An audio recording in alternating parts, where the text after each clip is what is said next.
নমস্কার বন্ধুরা, সবাই কেমন আছেন? আশা করছি ভালো আছেন। ঘরের মেয়ে শর্মিলা ব্লগ চ্যানেলটি আরও একটি নতুন ব্লগ নিয়ে আপনাদের কাছে উপস্থিত হয়েছি শর্মিলা। আর এই যে আমাদের সোজা রথের এই সামনেই রথ গেছে, এখনও উল্টো রথ কাটেনি। সোজা রথেরই একটি ছোট্ট দৃশ্য। এখানে ঠাকুরমশাই পুজো করছেন, আমরা সবাই মিলে পুষ্পাঞ্জলি দিচ্ছি। আর সত্যি খুব মজা করেছি আমরা, সবার জন্যই প্রার্থনা করি।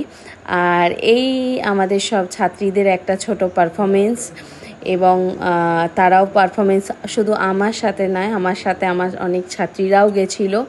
এবং তার সাথে সাথে যেটা দেখতে পাবেন, যখন রথ টানছি আমরা সবাই সকলে মিলে, শুধু জগন্নাথ বলরাম সুভদ্রা মাসির বাড়ি যাইনি, আমরাও কিন্তু সবাই মাসির বাড়িতে দিয়ে এসেছি, পৌঁছে দিয়ে এসেছি। আর এই যে একটা পুচকে মেয়ে, ও মা ঠিক করে দাঁড়াতেই পারছে না, দেখেছেন কি সুন্দর নাচ করছে। আর এই যে আমাদের সব সারি সারি স্টুডেন্টরা এবং কত মানুষ, অগুন্তি মানুষ দেখছে, খুব ভালো লাগছে। তো চলুন এখানেই শেষ করছি আমার মিনি ব্লগ।